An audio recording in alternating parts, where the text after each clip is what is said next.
The Cabin. I've always thought Friday the 13th was a joke, just another excuse to binge horror movies and to drink too much. So when my cousin Darren suggested we spend the weekend at a cabin he inherited from our grandmother, I didn't think twice. It was Friday the 13th in October, full moon. Naturally, it was all in. The cabin was in a remote part of Pennsylvania near the Allegheny Forest. It wasn't the cozy kind you'd find on Airbnb. This one looked like it had been frozen in time. Since the 1930s, dusty, cold, and creaking at every step, the only heat came from a stone fireplace. Darren and I were joined by our friend Levy.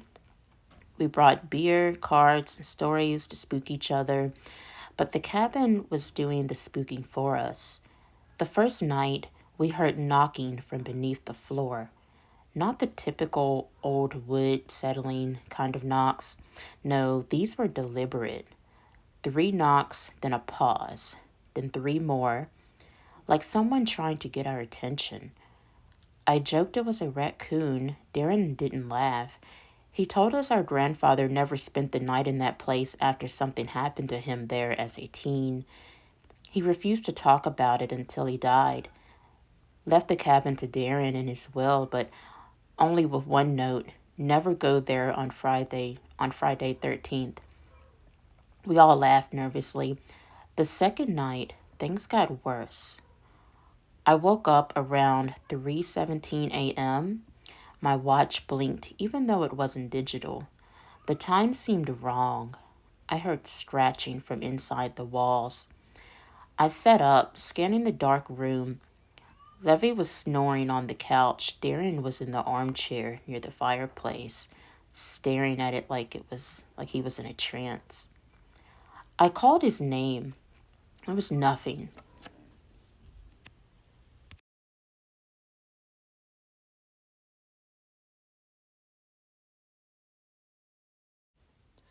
I got up, walked over, and nudged him. His head snapped toward me so fast it made me stumble back. But his eyes, they weren't right. They were milky, unfocused, as if he was asleep but staring right through me. He mumbled something I couldn't make out. I leaned in. They live underneath, he whispered. Suddenly, the fire died with a whoosh. Complete blackness swallowed the room. Then I heard it again.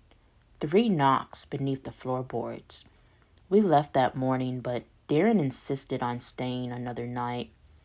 He said he wanted to understand what our grandfather feared. We argued. He told us to leave if we wanted, but he was staying. Levy and I packed up and started to drive, but as we passed the old trail that wound behind the cabin, I saw something. Something tall, standing still in the woods. It had no face, and it was watching the cabin. I tried to stop. Levy screamed, and then we woke up, back in the cabin. I'm not exaggerating. We were back in the same room, same clothes, same everything. Darren was gone. It was night again. My watch read 3:17 a.m. That was 2 years ago. It's always 3:17 a.m. now.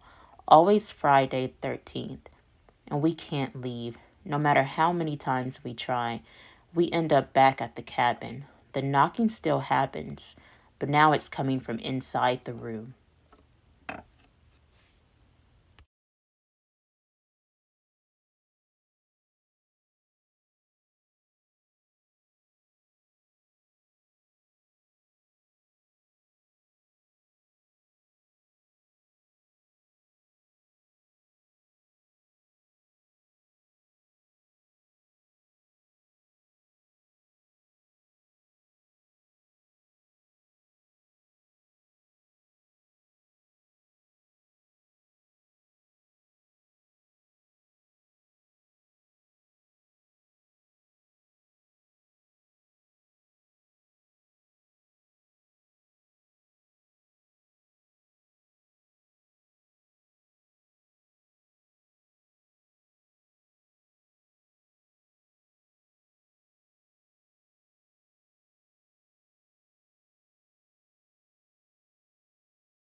Room 13.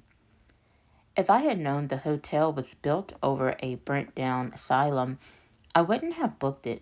But it was cheap, and I needed a place to crash during my drive from Michigan to New York one night.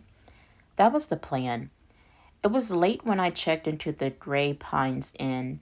Someone in rural Pennsylvania, Somewhere in rural Pennsylvania, a sweet old lady at the desk gave me a key to room 13, which I thought was a joke.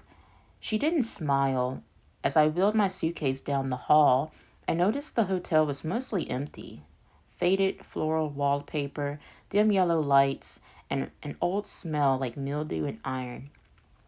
My room was at the end of the hallway, room 13. It looked out of place. The door was black, wasn't brown like the other doors. The numbers were scratched on, and when I unlocked it, I swear I heard someone whisper, "Don't." But I went in anyway. It was freezing, not the AC is cranked too high type of cold, but graveyard cold. I tried the lights, but only the bathroom light worked. I used my phone as a flashlight to check the corners of the room. There was dust, cobwebs, and the mirror. The mirror, it wasn't reflecting right. There was something wrong with it. I raised my phone and snapped a picture to document how awful the room was. When I looked at the photo, my chest locked up. There was someone standing behind me, a little girl. She was pale, her eyes were black like tar. Her mouth was stitched shut. I turned around, but there was no one. That was the first time. The second time, I was in bed, scrolling through Reddit to distract myself. A post caught my eye. If you're staying at Gray Pines Inn tonight, leave room 13. Room 13 is not empty. The post had been made just seconds earlier. My phone shut off. Then the whispering started again. It came from the mirror. At first, it was just muffled noises. Then it was clear words repeating over and over. She watches from the mirror. She watches from the mirror. I got up. My heart was racing. I ran into the hallway. The hallway was empty. The exit sign at the end flickered. I sprinted toward it. When I reached the lobby, it was empty. There was no woman at the desk, no lights, just the cold and silence. I turned to look back at the hallway. Every door was open. Inside each room, I saw someone staring at me. Some were crying, some were grinning, others were missing parts of their faces. But all had one thing in common: black eyes. They all had black eyes. I ran out of the front door into my car. But when I turned the ignition, my phone started playing music. It was like a music box sort of tune, slow, twisted, and from the back seat, I heard a child humming along to the tune. I didn't look back, I just drove. By the time I got to a gas station hours later, I checked my phone again. That photo of the mirror, the girl was closer now. Over my shoulder, she was just grinning. Her stitches ripped open.